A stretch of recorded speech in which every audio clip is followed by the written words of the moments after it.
Code of conduct. Heavy is the head that wears the crown. I put in extra work that just can't be found. I took the sword out the stone, wasn't a thing. Look me in my eyes cause I'm a king. Look me in my eyes cause I'm a king. God made me punch in accurate numbers. My castle won't crumble. What I tackle will fumble. I've been a leader when they ain't see it, but now my feet is up. According to me, royalty didn't end with King Tut.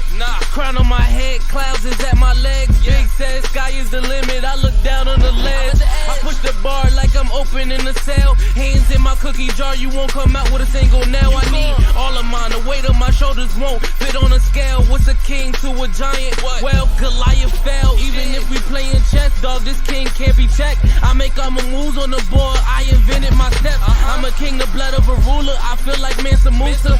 Make your squad disappear like landing by the Bermuda. Triangle, look at it from my angle. I'm a king, the closest thing to being one of God's angels. I'm a king. Heavy is the head that wears the crown. I put in extra work that just can't be found. I took the sword out the stone, wasn't a thing. Look me in my eyes cause I'm a king. Look me in my eyes cause I'm a king. Good morning, good afternoon, good evening, and good night.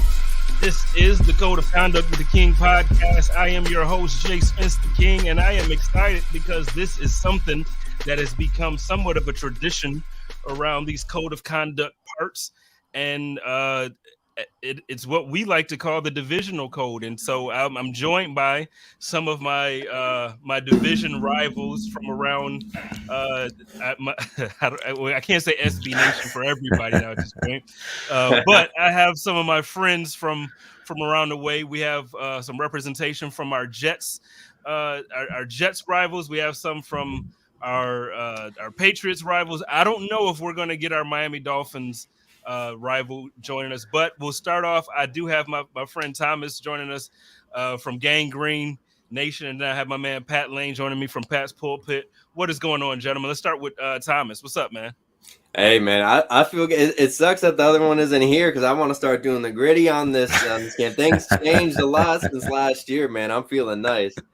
Yeah, a lot has changed. So for those, I mean, obviously, I'm sure some people are familiar, and then those who aren't. So, like I said, every year now, this is the third year in a row that we're doing this divisional pod at the beginning of the season. And for the last two seasons, Thomas has kind of been like the butt of the jokes. He's been, we're like, yeah, but you're a Jets fan, so we're just gonna laugh at. And this year, the conversation is different. What's up, Pat? How's it going? I tell you what, I don't know if the conversation is much different. I mean, it's still the Jets. It's still the Jets. I mean, maybe, but it's still the Jets. Okay. So Patriots fans in true Patriots fan fashion, he's coming out swinging. So let's start there. Let's start with that conversation, and let's start with the New York Jets.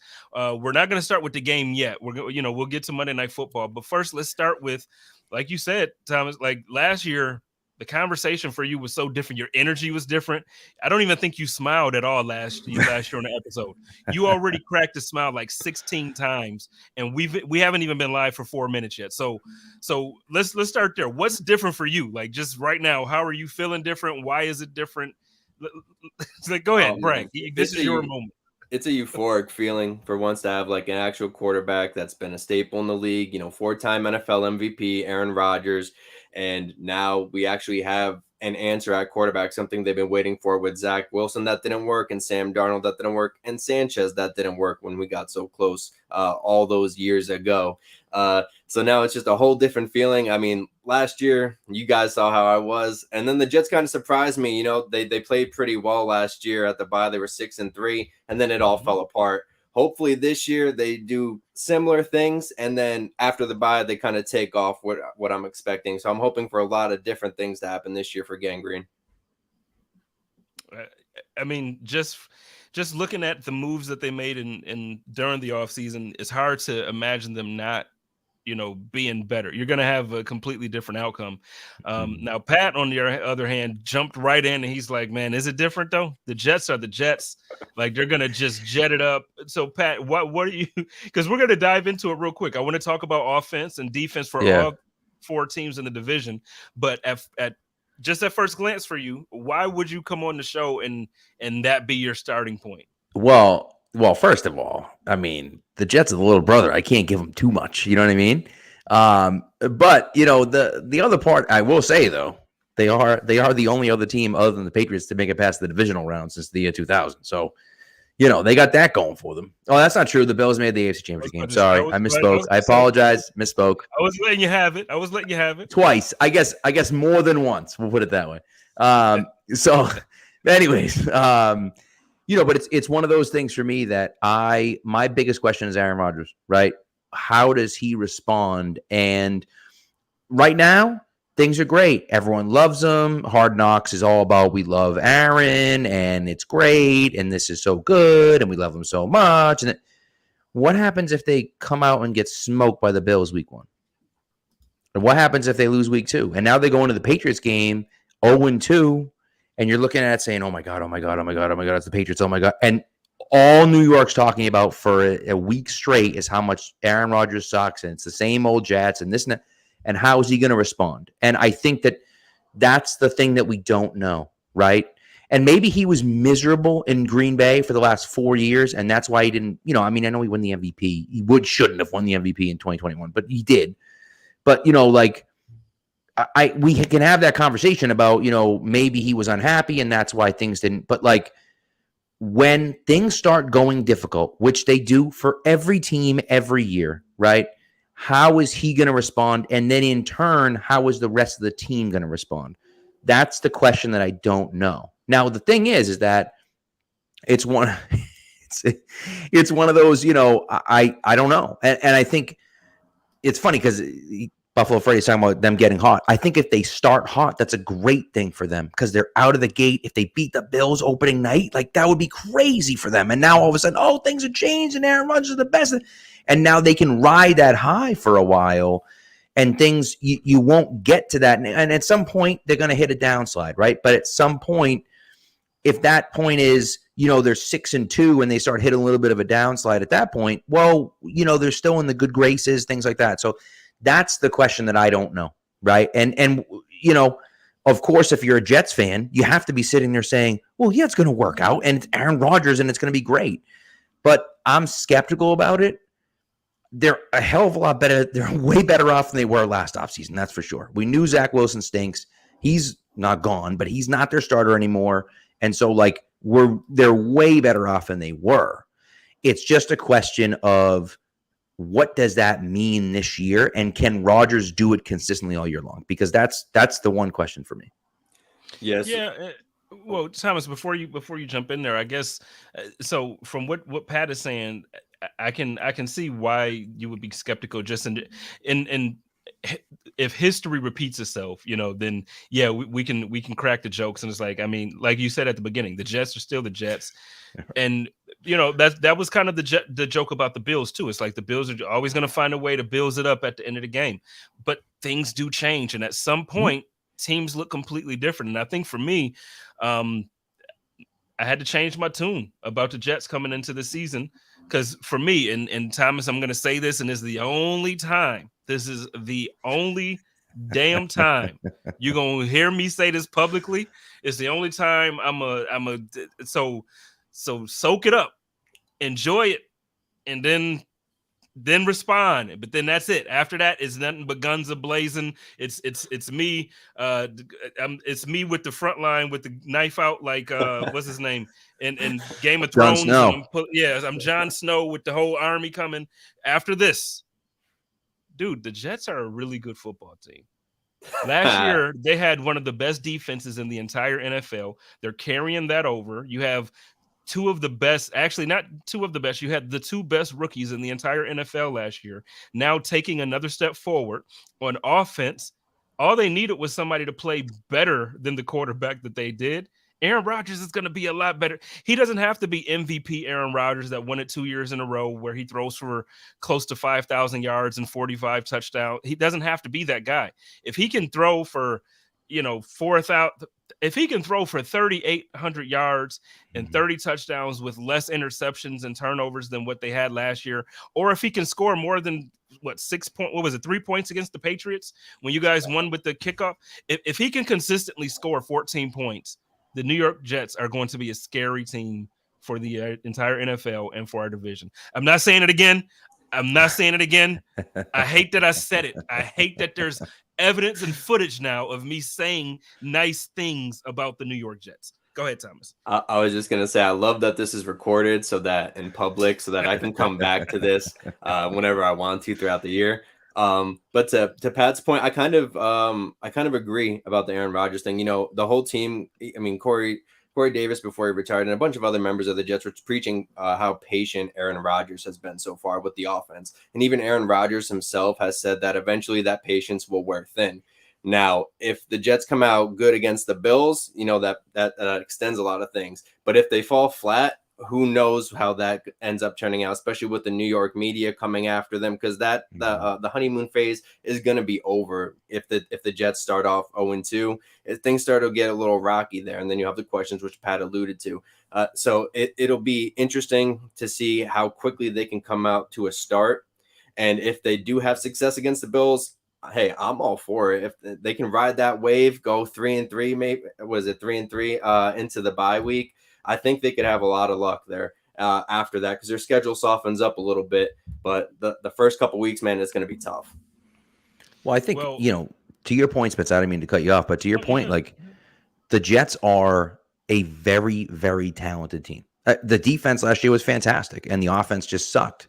Now you look at it and say, well, the offense should be significantly better. I mean, like, it can't get much worse than like the worst quarterback play in the league, right? So like you think if the defense continues to play the way they played and the offense plays better, you're going to be in a good position, right? And again, it makes perfect sense. All that makes sense. I mean, the Jets were a borderline playoff team before that, right? So you look at it and say, well, they should realistically be competing for the AFC East, right? And right up with the Bills. And so I do think if things go right, if everything goes right and goes according to the plan that they've set up, they're going to be a really good team, and they're going to be tough to beat, and they're going to be a tough out in the playoffs, even though Rodgers consistently chokes in the playoffs. But they're going to be, you know, they're going to be a tough out in the playoff because they have the defense. And the big thing in the playoffs, offense obviously is king, but the defense matters so much in the playoffs. And so, like, having the defense that they have gives them an advantage in the playoffs. And then you have a guy like Rodgers that can get you the points that you need to win as well. So if things go well, they're going to be a great team. It's just a question of if those things go well, right? And no one knows that, obviously, right? And so as a Patriots fan, I'm more skeptical than some because I don't want to see them do well. But at the same time, I'm looking at it saying, realistically, there is a chance that they have a really good season and they're competing not just for the AFC East, but the AFC Championship when it gets down to the playoffs. And so, you know, there's a possibility, there's a world in which that happens. Well, so my question to you my follow-up to you on that, because you, like I said, you came out the gate talking like, you know, they're going to start off 0-2 and lose to the Bills, and they're going to come to New England and get blown out by the Patriots. Well, now, hold on now. I didn't say that. Well, okay, no, you didn't say get blown out, but you feel pretty confident in your team, I'm assuming. So, how confident are you, like, to start the way this season is going? Because and you know what, let's dig right into it, because this is how I was going to start it. I was gonna kind of do a roundtable where I asked each of you for your team, in comparison from the last time you saw your team on the field. Not preseason. I'm talking about last season, at the end of the year when you saw your team, versus now going into what you know with the 53 would be going into week one. What do you feel better about? What are you nervous about? And then when you look around the division, what makes you say, okay, we're in a better position to compete because of this? So, you know, we'll start with Pat, and then we'll swing that back up to Thomas. And then because we don't have the infamous Kevin Nogle joining us, I'll have, you know, everybody kind of just give their opinion on what they feel the strengths and what improvements or what weaknesses there are as far as the Dolphins are concerned. So let's start with Pat. We'll talk about the Patriots, then we'll swing that back up to Thomas about the Jets. I'll kind of talk about the Bills, and then we'll all pile on and just talk a bunch of crap about the Dolphins. I like it. Look, the Patriots went 8-9 last year. They went 8-9. They had a losing record for the second time in 3 years. It wasn't good. Yeah. But here's what I'll tell you. Okay, here's what I'll tell you. The Patriots went 7-9 with Cam Newton and 8-9 last year. That 2020 team may have been the worst offensive football. I mean, they set offensive football in the NFL back 30 years. It was embarrassing. It was awful. They couldn't throw the ball. So it was like I was watching a 1940s NFL game when I was watching them. Cam was great running the ball, couldn't throw the ball. Okay. Then they make the playoffs in Mac's rookie year. Then they put Matt Patricia in charge of the offense. And it was an absolute disaster. They went 8-9. Okay. Cincinnati, they had the ball at the end of the game. We're going to win with a field goal and fumbled. They had the Vegas game, which is just, I can't even think about the Vegas game. And they had like 2 or 3 other games where they had a chance at the end of the game and made a stupid mistake that lost them the game. That team had no business winning 10 games. Very, very realistically, I can look at last year and say they could have easily won 11 games. And so I'm looking at this saying they have Bill O'Brien now. The offense looks so much better than it did last year. I mean, it's not even close. It's night and day. It's like 2 different offenses. The offense looks a million times better than it did last year. The defense is getting better than it was last year. There was a top 5 to 10 defense last year. It's better now than it was last year. They've added 3 rookies who are going to make immediate impacts. Christian Barmore is healthy. They have a healthy secondary. Jack Jones just had the charges dropped for his guns. So we're good with Jack Jones. And so, like, I'm looking at this team saying, yeah, I know everyone's counting them out. Everyone's calling them 4th in the AFC East. But I look at them and say, they win 10 games this year. And that's where I'm looking at it, and maybe even 11. And so I know they have a tough schedule, and I know that they have people there, but the offense is going to be significantly better than it was last year. The defense is going to be as good as it was last year, if not better. And so I know that the schedule is difficult, but I'm looking at it saying, I don't know. I just feel like they're a better team than they were last year, and they were a few terrible mistakes away from winning 10 games last year. And so, look, I mean, I'm looking at it from rose-colored glasses, obviously, right? But, like, I know Sarah. I know she's laughing at me. But that's okay. That's all right. But I'm telling you, I think you're going to surprise people. I think 425 is going to roll around on Sunday, and they're going to be playing the Eagles, and we're going to watch that game looking at it saying, whoa, what's this? What happened here? I thought this team was supposed to suck, right? And, Matt, you can talk about it being Mac Jones, but Mac Jones was Jamar Chase having an absolutely insane rookie year away from him being the rookie of the year. Not Trevor Lawrence, not Justin Fields, not any of those other guys, Mac Jones. He had that good of a rookie year, and his second year sucked because he had Matt Patricia as an offensive coordinator. It was a disaster. It was a disaster, without a doubt. This year has looked significantly better. I think you're going to see that on the field on Sunday. I'm going to keep it buck with you. I got y'all going 5-12, man. Like, I got y'all going 5-12, bro. Like, Let me tell you something right now. Belichick hasn't lost more than 10 games since 2002. If the Patriots go 5-12, we'll make a bet right now. I'll give you whatever you want. You don't even have to give me anything. I'll give you whatever you want if the Patriots go 5-12. Assuming their entire team doesn't get hurt. No, I'm gonna tell you because I wanted to sound as fair as this, where I came from. So there's a website, and I can share it with you gentlemen after we finish with this episode. There's a website that you can go to. It's similar to Tally site. It's not the same, but you can go in there and and it lets you kind of pick out every single week. So you can go through every single week of the season, pick out every game for that week, and then it tallies it up for the end of the year, and it tells you how you view every division for the league. So it wasn't me just saying, let me think. No, I get you. 5-12. So when I actually went through every game for the week, and then I looked at the tally at the end of the season, honest to God, it was 5-12, and I went and I actually said, like, and I went back and looked, and I'm like, I can't think of many games where I had it where you guys were losing to somebody. And it's just the way the schedule falls this year. This year is not where it's an indictment against the team. I think that the division is super tough this year. We're going to talk about the Jets a little bit more. We're going to talk about the Dolphins, and obviously I love my Bills. I just think that the division is super tough this year. You've had your hands full with the Bills over the last few years. Oh yeah, had them full with the Dolphins now recently as well. I think the Jets this year, Thomas is right to feel confident. So I just think it's going to be a rough year for the Patriots. And this is the one year where I don't feel like I promise this is the one time I'm not doing this from a place of like, you guys. No, I get it. It's like really just looking at it at the way it falls. I think if you guys got a couple more pieces, I like the Juju signing. I love the Juju signing. I think you need Juju and something. Like you just needed something. And I don't think that Bill Belichick and the Patriots kind of paid attention to something. Thomas, you got anything about the Patriots? I'm curious about how they plan on using Ramondre Stevenson now that they have Zeke there. How far back they de-escalate his workload going forward. That's something I'm pretty interested in too. And I want to know what they're going to do with like Mike Gesicki and Juju because they're kind of like both big slot guys. So I don't know if they're planning on moving Juju outside or how they plan on doing that going forward. I think there's a lot of interesting moving parts with Bill O'Brien as the OC there. So there's a lot of things I'm curious about, but I don't have enough information to give an informed top. I totally get that. I think Juju is going to be more that slot guy, better yak, significantly better yak ability than Jacoby Myers.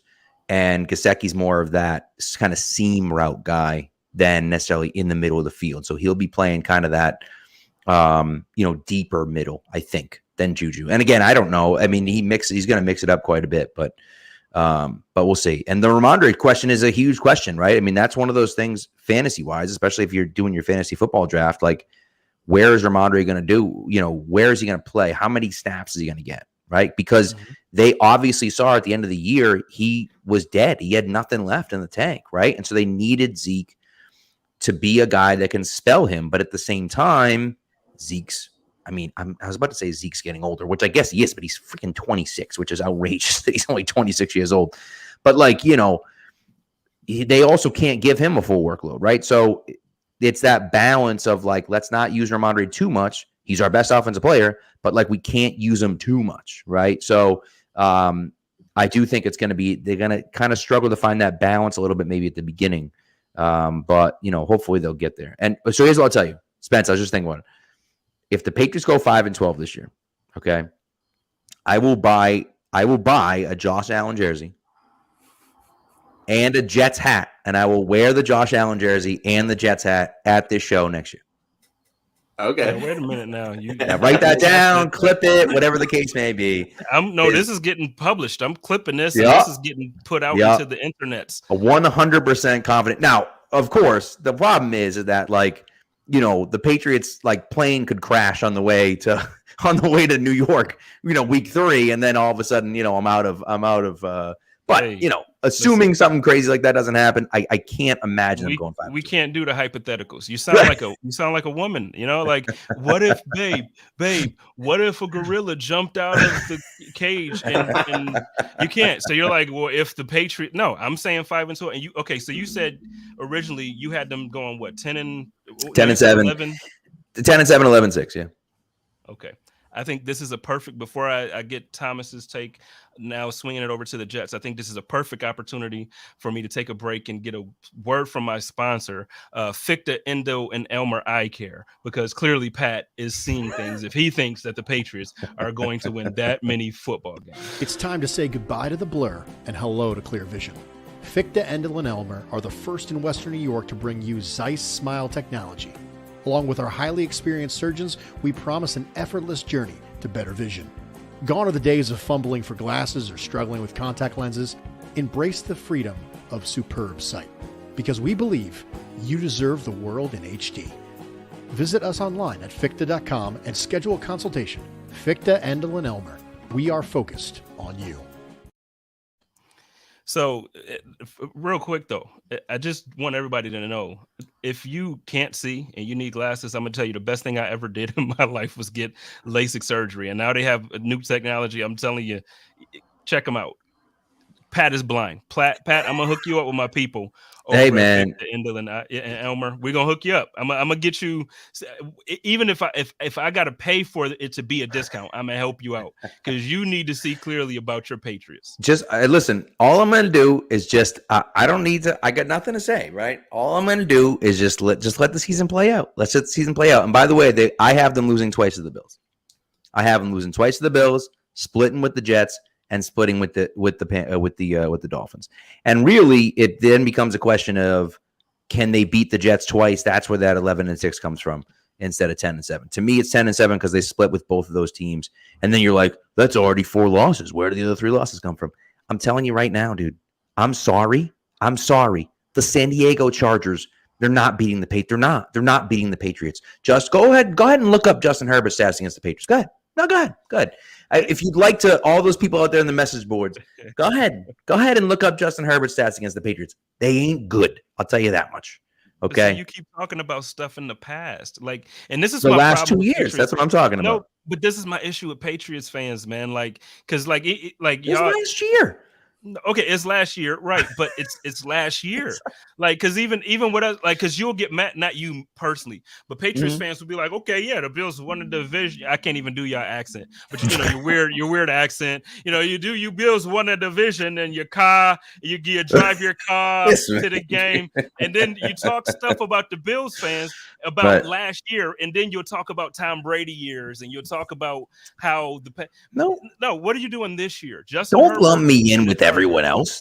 How am I supposed to tell you what I'm supposed to do last year? All I can tell you is that Justin Herbert's played the Patriots twice and gotten blown out twice. Like, what do you want me to say? I can't tell you what's going to happen this year, other than what has happened in the past is that he's been terrible against the Patriots. Okay, well, let's see. And Bill Belichick is a genius at taking away the other team's best option. Right. So I get that, but no, okay, Thomas, let's segue because Pat is tripping. Pat is my guy, but he's tripping. Thomas, so same questions about your Jets. So last year to this year, where are you feeling? Obviously, we kind of already touched on it, but what are you feeling better about? What areas are you concerned about? And then with the division, how do you see yourself in the team with the division?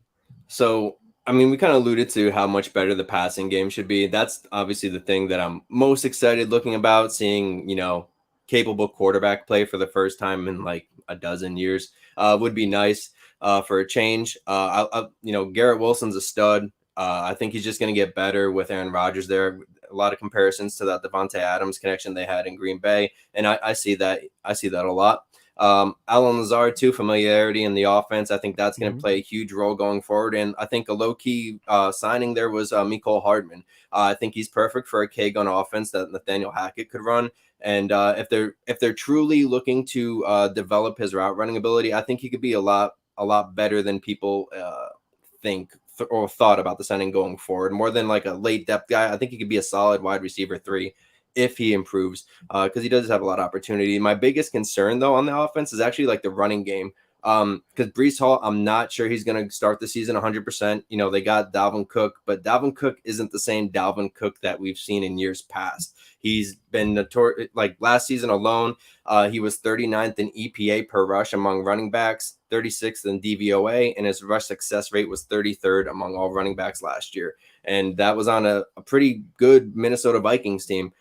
So we've definitely seen him take a step back. I'm concerned about how they distribute those touches going forward, if Breece Hall is okay, and how that starts itself. But the defense, it's hard not to be excited about the Jets defense. I think we have one of the best defensive lines like in the NFL in totality. Like I don't know if you guys saw the games, but our second string guys were just demolishing starters in the preseason. I know it's preseason, but still, it's Bryce Huff is one of the best situational pass rushers right now in the NFL, like the stats galore. We have Tony Adams, undrafted free agent, who's now going to be one of our starting safeties.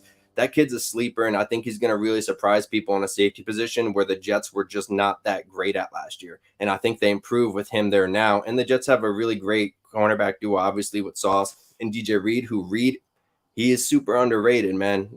He was great in Seattle. He's doing great in New York too. So I think they're going to do really good this year. I personally have them going 12-5 on the season. And I think in the division, it's going to be between them and the Bills for me. That's kind of where I stand at. If they can start the season hot, I think they could take the division. If they start on a little rough patch, I think they probably finish second and claim a wild card spot. I mean, I kind of said 12-5 too.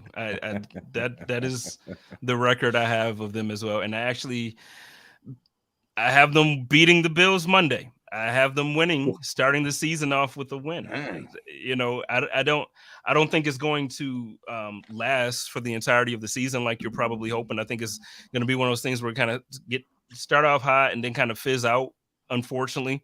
But I think I do 12-5. I think is going to be the record, but I think you're going to be hot earlier, and then like that, you're going to kind of rack up those 5 losses towards the end of the season, and it's not going to be as comfortable. So, but you know, at the same time though, man, it's like you look at that team and you look at that defense, and it's just tough. Like the defensive line, the secondary, the linebacker, like just in general, you look at the defense, all 3 levels of it, and it's tough not to look at them and say like, geez, man, like last year, both times that the Buffalo Bills faced the Jets, whether it was in East Rutherford or whether it was in Orchard Park, it was the most difficult that the Buffalo Bills had all year as far as trying to move the ball down the field. Josh Allen he was beat up after both of those games. It's just one of those things where it's like, look, it's a tough situation. This isn't like this isn't last year's Jets. This isn't the Jets from now. Let's fast forward and bring it back to reality. My quarterback is Josh Allen. My wide receiver is Stephon Diggs. I got a defense that's like that. My coach is Sean McDermott. And damn it, look, I'm just like that. Okay, so we out there. I'm a be out there. Okay, so I'm looking for you. I'm gonna be looking for you specifically. Okay. I'm coming to your porch. Can I just say the Jets? It's funny, and it really relates to the Jets. I think the Jets have a very strong front seven. What's interesting about the AFC East is that all 4 teams really have a strong front seven and good defenses overall. And all 4 teams also have serious question marks about their offensive line. I mean, the offensive lines in the AFC East verge on questionable to just downright not good, right? And so, like, it's just interesting because the defenses are so good and are able to get so much consistent pressure for all 4 teams, and yet their offensive lines really aren't that good in the AFC East at all. And so it's one of those interesting things where it's like, it's almost like they're gearing up, and it's funny because they talked about, you know, why did the Patriots need to work on their offense, and they drafted 3 defensive guys. What are they doing? And it's like, have you seen the division? Like, the division is really good offenses. Like, you know, Mac is the quarterback. He's fine. But like, to compete in this division, you have to have a good defense, because otherwise Josh Allen's going to torch you, and Aaron Rodgers and Garrett Wilson are going to torch you, and Tua, I guess, but like Tyreek Hill and Jalen Waddle are going to torch you. Like, that's, you know, like, it's going to happen if you don't have the guys that can stop that. And so the defense is, I think, to me, really is going to pay dividends for all 4 teams. And it's just funny because their offense, I just think it's going to be who stays the healthiest, really. You know what I mean? I agree with you. For me, and that's my biggest concern about the Bills. Every year, even the year that everybody probably felt like we should have won, you know, the year that we made it to the AFC Championship, Stephon Diggs wasn't healthy that year. Cole Beasley was injured. Basically, most of the team was beat up that year once we got to that point. Last year, Von Miller tears his ACL Thanksgiving.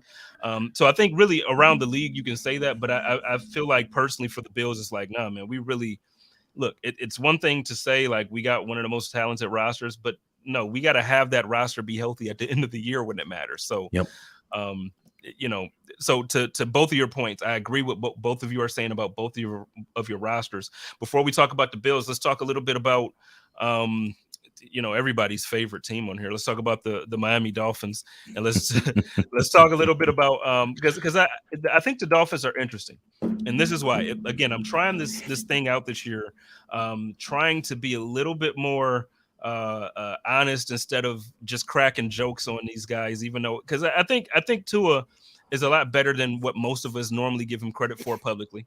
You know, like I give him a hard time, but I think Tua is a very good quarterback. He's very accurate. His issue comes down to health. It comes down to, you know, him just being fragile in a way, and that's no fault of his own. Like, nobody can blame God for the genes that you were born with, but I think if Tua is able to stay healthy, like we just talked about my Bills, we talked about for your Pats and for your Jets. If Tua is able to stay healthy, I don't think that that offense is easily stopped. Now, Joe Miller, my co-host for Hump Day Hotline, he'll tell me like, well, I don't know. You look at them against the Chargers, like Pat was talking about, the Chargers look bad against the Patriots, but the Chargers looked good against the Dolphins. He's saying like a lot of teams towards the end of the season, in his opinion, started to figure out what that offense was with Tua at quarterback. I don't know. There's several ways to look at it. I look at it like I think they're a very good team, and I think the most underrated but the best signing of the offseason is them bringing in that defensive coordinator. We can start with Thomas on this one. I'm kind of right there with you. I'm really fascinated by the offense. The defense too is pretty underrated for the guys that they have. There's no like huge household names really on that defense, but they're good. Like we've all seen them twice a year. You know what I mean? But the offensive side is I'm interested to see if that's happening too, because we kind of saw that offense sputter out towards the end of the season last year, and I'm curious if it's them figuring out the offense, maybe having to change the game plan too much to play into safety concerns, or because they had a lot of issues last year just in general. And then I want to see like how that's going to happen with Tyreek Hill and Jalen Waddle. Like, does Waddle take the next step forward and become like a true wide receiver one instead of being stuck as like a Robin to Hill's Batman? I think he has the potential to do it, and that's kind of scary to have two like legitimate wide receiver one options. Now, it'll come down to whose defense can stop those. I think the Jets could stop them with DJ Reed and Sauce Gardner, but it'll be tough for sure to see how they go. They're a sleeper team for me. I think they could easily pull out like 11 wins, 11, 12 wins if things roll right with them. Yeah. What do you think, Pat? I mean, it's a great point. And Spence, like you said, Vic Fangio, I think is one of the biggest additions in the NFL because he stinks as a head coach, but he's a great defensive coordinator. I mean, he's a fantastic defensive coordinator. And so if you have a defensive guy like that, now they traded for Jalen Ramsey. He's hurt. It doesn't sound like he's going to be back to like December. But if they can keep things rolling enough, if you can have a solid defense and then add a guy like Jalen Ramsey as you're getting ready for the playoffs, it makes your defense even more formidable. And so if they can stay healthy and stay on track, and again, then the question becomes, as some people have pointed out, and as Thomas just kind of said, like, did the NFL start to figure out Mike McDaniel a little bit last year? Or was it just because, they slumped a little bit at the end of the year? And that's really the question you got to answer, right? And we don't know. No one is going to know that until the season starts, right? And so if they can continue to build on and look like they did at the beginning of the year last year, they're going to be a tough team to beat, right? And so, but can Tua stay healthy? How good is the defense really going to be? And so those are the things where it's like you ask those questions, and there are big question marks for that team, right? And I think just like the Jets, where it's like you look at that team and say, that's a really good team, but, are they going to, what are those question marks going to, like, what's going to happen, right, with those question marks? Where are they going to go, right?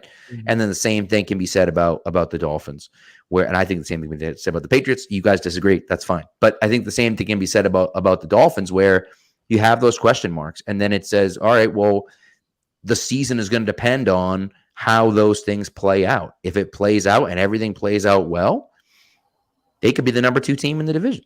Right? They can make the playoffs. If they play out poorly, then it could be really rough, right? And so it's just, we don't know where that's going to go, right? And so I think that's the biggest question. Who's there?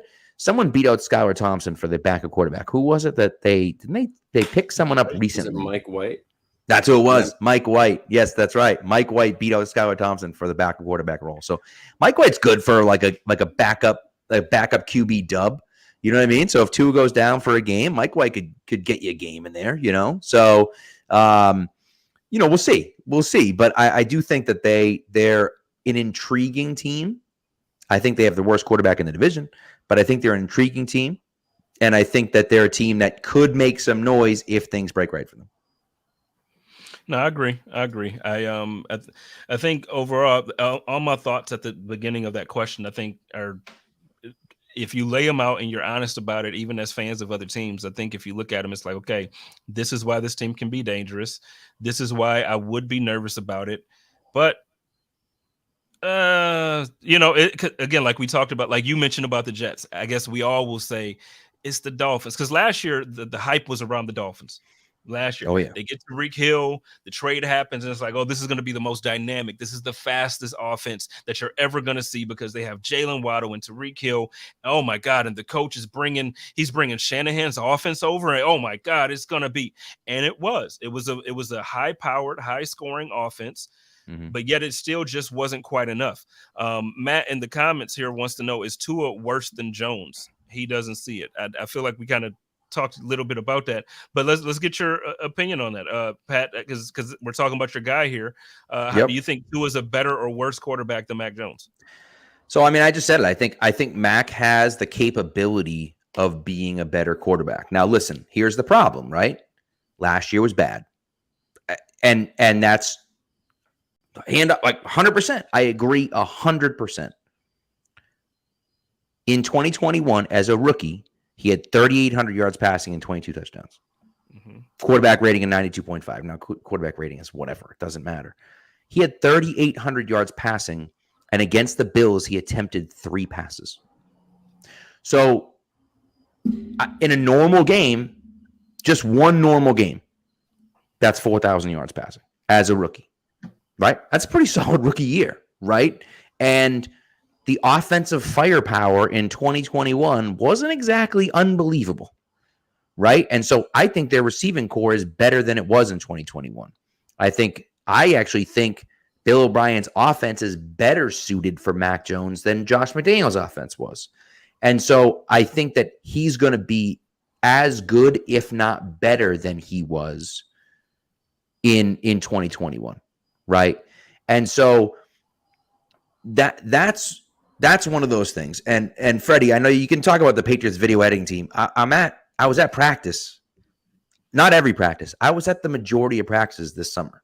I watch all the games. Like, it has nothing to do with video editing, man. I'm there. I'm watching it, right? Like, so it's one of those things for me where I look at it and say, do I think, and listen, are either one of those guys top 10 quarterbacks in the NFL? No, they're not. I mean, let's be realistic here. They're not top 10 quarterbacks in the NFL.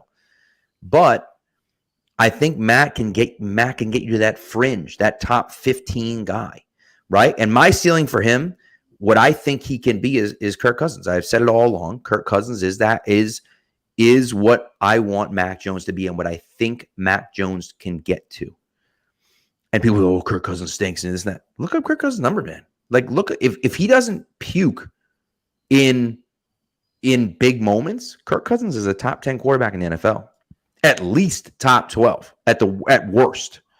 And so, like, if Matt can get to that fringe thing, we can kind of go from there, right? And I know people talk about the arm strength and people talk about this, and that's fine. And listen, as far as I get it, last year it was a disaster last year. And so if you discount everything that happened in 2021 and you just look at the 2022 film, Mac Jones is terrible and stinks. I get it, but we got to look at the whole picture here, right? And so I think he's going to improve on where he was in 2021. And so I think he's going to be better than he was as a rookie in 2021, which I feel like isn't too much to ask. And so, that's one of those things, and so that's the real question for me, right? Can he get to that point? And I don't know if Tua can get you there consistently. I don't know if he can, right? We talk about Armstrong, Mac Jones, like, I don't know, man. I think he has a stronger arm than Tua, if I'm being honest. I mean, maybe it's just because Tua's lefty. I don't know. But I don't see that crazy arm strength from Tua either. So, it's one of those things. I think it's good enough. I don't think it's great. I think it's good enough, right? And so we'll see. I have Mac slightly above Tua, but they're very close in my opinion. Hey, Thomas, we can't relate, right? Mac and Tua, these weak arm comparisons, we can't relate. We got guys that can go ahead and just throw that thing out the stadium. But let's let Pat kind of stay down there with the weak arm throws, and let's talk about. So now let's swing it out. Let's talk about my Bills a little bit. So from my perspective, I think coming into this, I'm excited to see what Dawson Kincaid is in the NFL level. The way they talked about him in the draft and prior to the draft is that he was the best catcher of the football, not the best receiver, not the best, but the best catcher of the ball. We need that. The Bills need that. After Diggs, we had some issues as far as just consistency in the football, with plays being made in moments. And to still have the number 2 offense last season with that being the case is unbelievable. So I'm looking forward to seeing Kincaid. I'm looking forward to seeing Micah Hyde back out there on defense. I think, for us to have as good of a defense that we did have, I think it's something to say, like when you lose your all-pro safety. So I'm excited about our defense being back at full strength. I'm excited about we still don't have Vaughn, but it's coming. You know what I mean? Like it's coming, and that's what I'm excited about. So for me, and I still think, with all due respect to the career of Aaron Rodgers, I think at this point, at this moment, the Buffalo Bills still have the best quarterback in the division. So we can I think we started with Thomas this last time. Let's start with Pat. I mean, all of what you said is true. Like, I just, the Bills, as much as I hate to admit it, are the best team in the division. And to me, it's not that close. It's not that close. Josh Allen's the best quarterback in the division. Josh Allen's probably the second or third best quarterback in the NFL. And on a good day, he could be the best quarterback in the NFL. And so the question with Josh Allen is, can he limit the mistakes? Can he stop making the dumb plays, right? Because we had a guy here before Tom Brady named Drew Bledsoe who had an absolute rocket attached to his arm. He had no mobility whatsoever. I mean, he was a statue in the pocket. He could throw the ball 100 yards. He was a monster. But once a game, he would make the dumbest play you've ever seen in your entire life. Mm-hmm. And sometimes it would happen in the first quarter and it'd be no big deal. And sometimes, like against the Steelers, actually threw a screen pass into Mike Vrabel's hands for a pick six to end the game. And you're just like, what were you thinking when you did that? You know what I mean? So that's one of those things where it's like Josh has those moments, not much. It's not consistent. He's not a turnover machine, but he does have those moments at times. And I think that's what's going to separate the Bills from being a very good team to being a Super Bowl winning team, right? If he can limit those mistakes, now we look at it and say, oh my God, like that team is going to be great and has a chance to win the Super Bowl this year. And so I think that to me is the biggest question. Obviously the defense but I think the defense is good. And like you say, Micah Hyde is back. So like, I think it wouldn't surprise me. And I think Mina Kimes said this. I think all 4 defenses in the AFC East are going to be top 10 defenses in the NFL. I really do. I think that, and I don't think that's really a hot take. Like, they all have very good defenses and they all were close to top 10 last year. So I wouldn't be surprised if all 4 teams had a top 10 defense, and you have the offense the Bills have and you have a top 10 defense. That's enough to take you real far in this league. Yeah. What you thinking, Thomas? I mean, I tend to agree. My biggest question for the Bills, I'm not worried about their defense either. I'm concerned about the playmakers they have around Josh Allen. I mean, there's a lot of that Stephon Diggs rumors about him not being happy in Buffalo. Nobody really buys that, I don't think. I think that's just, kind of hearsay. But the people behind that, like Gabe Davis, what's he going to do? He was supposed to step up. He hasn't really stepped up that much to be like a clear number 2 for you guys, at least in my opinion. I'm behind that. Who do you guys really have at wide receiver? Is it Short? Who? Like, I can't even name your wide receiver 3 right now. You know what I mean?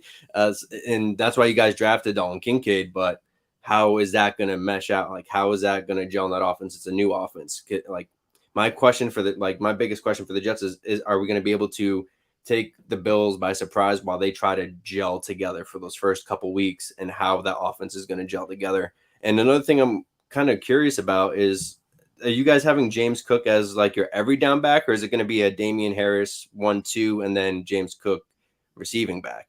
Because then I'm seeing in camps like that they want to use Cook more, but I don't know if he has he's never been a primary back like throughout his whole career.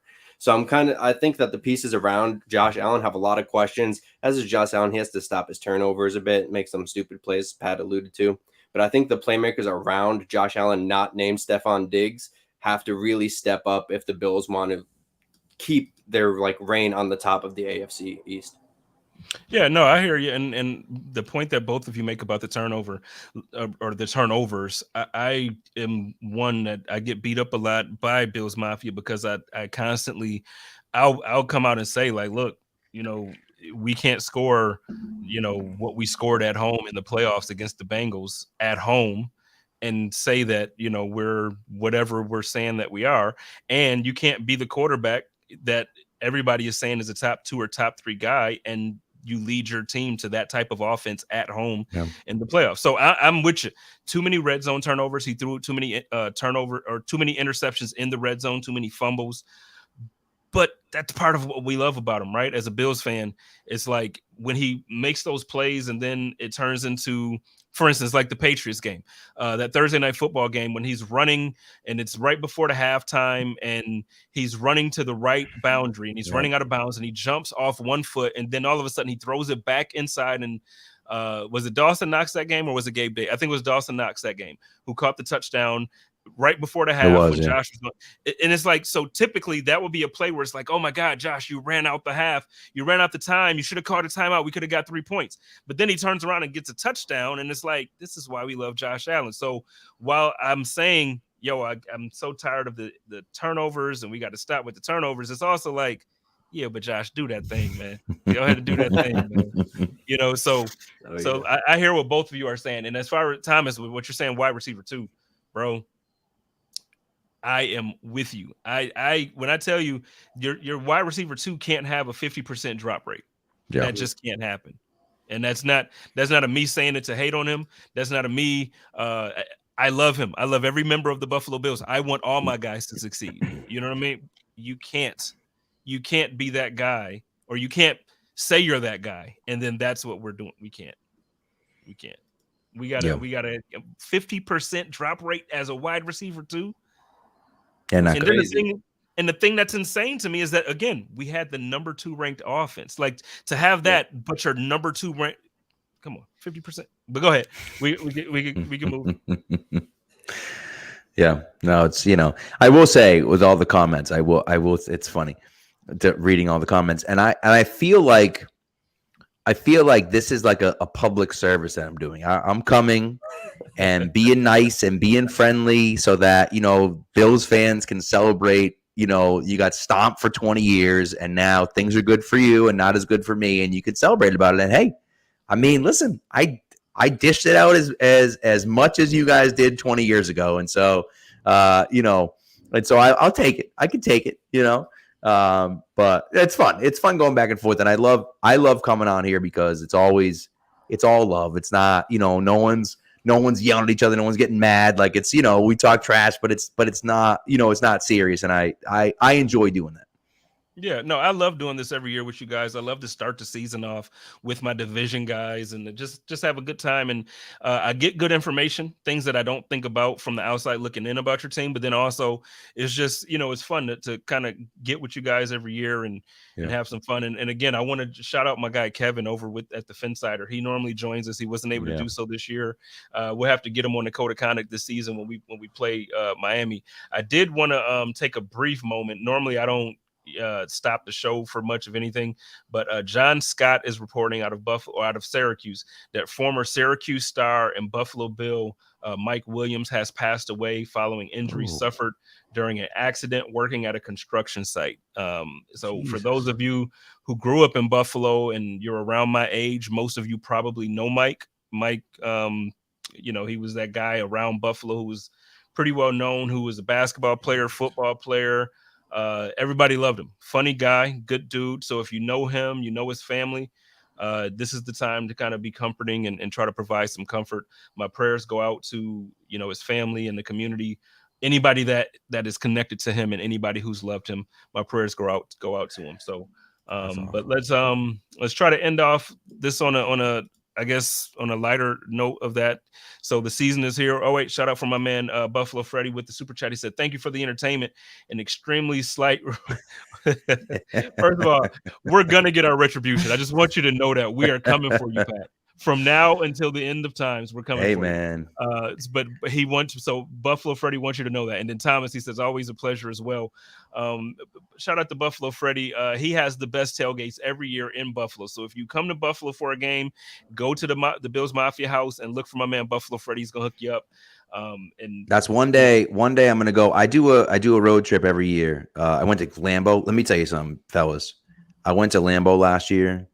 Lambeau was the most incredible experience ever. It was like the tailgating was unreal. I had an unbelievable Airbnb right on the water. Like, we took a tour of the stadium afterwards. Like, it's a place where if you're a huge football fan, you have to go. It's unbelievable.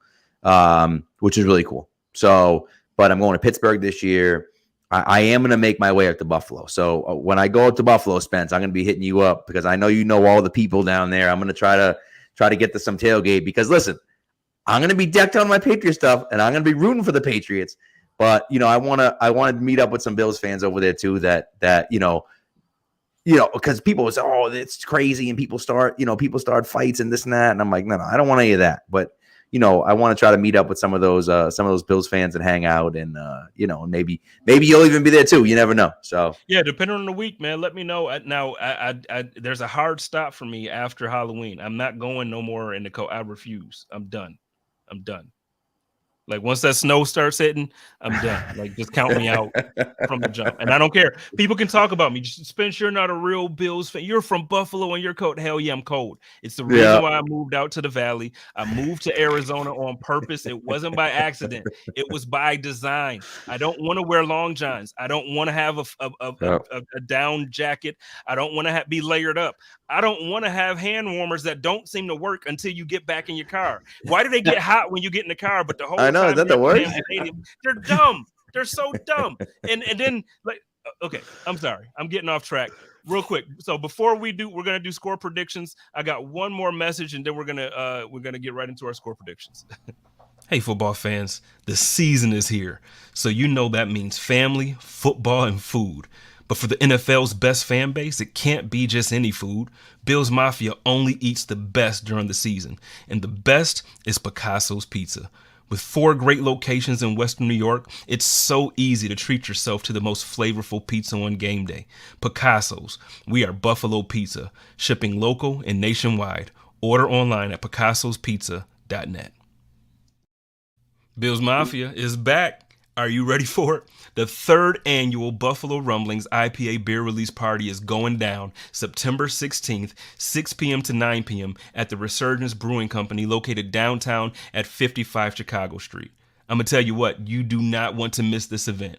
Come out and hang with Joe, Sarah, and the rest of the Buffalo Rumblings crew for the Megapod. You're going to want to bring your questions and be a part of the live stream. Get involved. It's going to be live. And this year, we're also going to have our friends from Fans of Buffalo joining the party and sponsoring the fun. They're going to be in the house to provide you with all the information you need to make your away game day experience the easiest and the most smooth that you've ever had in your life. I can promise you, they do their job very well. So make sure you make it out Saturday, September 16th, 6 p.m., Resurgence Brewing Company, 55 Chicago Street. Go Bills. Go Bills. I love just hearing that Go Bills at the end. So, all right, let's get it. Let's get it real quick. Then we'll get on out of here. Again, shout out to everybody, man. This has been a fun summer. It's been a fun off season. It's been long. Enjoy it. We're finally here. It's finally back. Football, Thursday night football. Incredible. So good. Watch it. Enjoy it. College was good this past weekend. There were so many games. Oh my God, Dion! I didn't talk about Colorado. We didn't talk about Duke. Did you see the Duke game? That over was Clemson? wild. Oh my God, so much to talk about. So just tune in. I'm sure there's so much good content from so many great people because there's so much going on. So let's get a couple predictions now. I'll wait for Thomas because we play against each other. Pat, what do you think your team's gonna do this weekend, man? You guys season opener, big game. What's happening? Yeah, I think honestly, I think the Patriots are going to lose to the Eagles. I mean, the Eagles are a really good team. Obviously made the Super Bowl last year, lost in the Super Bowl, but made it all the way over there. They're a phenomenal team, and their defense is really, really good. Their offense is also really, really good. The Patriots got some banged up guys on the offensive line, so that's going to be a problem. But I think it's going to be a lot closer than people expect. Now, I was looking at the line of the day. It's like 3.5, so it's not much. They're not favored by much, to be honest with you. So, but I think it's probably going to be somewhere around there. I think people looking at this and anyone, from outside New England, and even people in New England think that the Patriots are going to get blown out, and I just don't believe that to be the case. I think it's being a lot closer than what people think, but I just can't see them coming away with the victory against the Eagles. You never know. They might get the Brady bump. They are doing a Brady thing at halftime. So, Tom in the building with all of, Ty Law said there's going to be a ton of Patriots there. So there's a chance they get some of that bump and ride some of that, good vibes or whatever to a win. But it's going to be a real tough game. But I do think that we're going to walk away from that game feeling better about the Patriots than we did going into it. Okay. I'm gonna put money on the Patriots to drop this game because you said y'all gonna lose. So I'm putting money down on your guys to take this L again. So should I take for the Eagles to cover the spread, or what? Or is it gonna be closer than what the spread says? Or what? No, I'm telling you, I think the spread. I looked at it before. I think it was 3.5. Okay.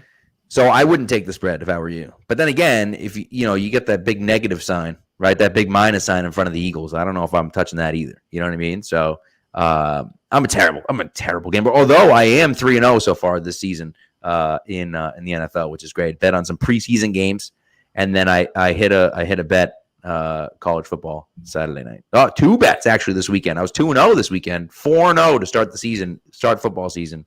Look at It's that. a little outrageous, but now you got something to look forward to for the season. Now you're there you go. Yeah, there you go. I can't bet more than a few dollars at a time, but a few bucks here, a few bucks there. I'm like, all right, I can manage that. Yeah, I guess. Look, I gotta mess with Pat. We got this love-hate Bills Patriots relationship, and we gotta beat each other up. Oh yeah, but Pat, I do have $20. I do have $20 on the over 7.5 wins. The Patriots. I got $20 on that, which is an astronomical bet for me. I mean, I'm telling you, I don't make a bet more than like $2-3 unless like FanDuel will do those like they have one the opening weekend of the NFL season where they're like, hey, you get your money back up to $5, and I'm like, all right, I will bet $5 because I'll at least get it back if I lose. I can't bet more than like $1 or $2. So to put $20 on 7.5 is like I'm 100% confident about that. Okay, well. I'm gonna put my money against the Patriots. So what's happening, Thomas? Okay. Let's. So what do you think is happening Monday night? My Buffalo Bills are coming out there to take on your Jets. So I think the spread started at like 2.5 for Buffalo. I think it's going down to 1.5 now, if I'm looking correctly. I think it gets a little closer. I think the Jets come on top 27-24. I think it's just we're gonna try to take advantage of the Bills trying to gel themselves on offense with those new pieces. I mean, same could be said about the Jets, but it's Aaron Rodgers. That's JETS, baby. Jets. Yeah, I hear that, and I can see it. I just think that the Bills, now, like I said, I did pick the Jets to win, but I don't think it's because of like either team having an issue gelling. I just think both teams have defenses that are out of this world, and I think it's going to be a tough team or a tough matchup. We're going to beat each other up. It's going to be a tough game. So I have the score being 24-20, Jets winning. But I think that second time around, you guys come to Western New York, you're not going to like that reality. It's going to be tough. It's going to be real tough. So, but hey, let's real quick, let's get you guys to plug your shows and any content that you have going on. Pat, now I don't even know how to ask this because now I'm kind of putting you on a spot. We're live. Yeah. So now that Pat's Pulpit is no longer SB Nation. Yep. They have made the transition. Am I correct? So Pat's Pulpit is still SB Nation, but Pat's Pulpit, like a lot of SB Nation shows, stopped doing podcasting. And so I no longer podcast for Pat's Pulpit. I do my podcast is called Pat's Nation Network. We're actually affiliated with CLNS right now, which is a fairly big organization in Boston. We're super excited to be with them. And they do a great job, and we go live every matter of fact, we're going live tomorrow night on our show. But we really enjoy it over there. I still write for Pat's Pulpit, but the podcasting is through CLNS, and It's a lot of fun. We still have fun with it, and we still have a good time. We got to get you back on this year, and Tom, we got to get you on too, man. It would be fun. It is a missed opportunity. I know Pat's Lane. It would have been good. But I got other guys on the network. I can't really, you know what I mean? I can't really call it Pat's Lane. So it is funny though, because I tell people I write for Pat's Pulpit, and they're like, so did you like start the site? And I'm like, no, I didn't start. No, that's not Pat for Pat Lane. It's Pat for the Patriots. Like, you know what? I thought that when I first met you, though. I did. I was going to ask, but no. They just got a perfect fit. Got a perfect guy to be on them network, man, and it's awesome. So, ladies and gentlemen, go follow my guy Pat and Matt. Follow his co-host. They do great work. Great show. I enjoy every time we link during the season.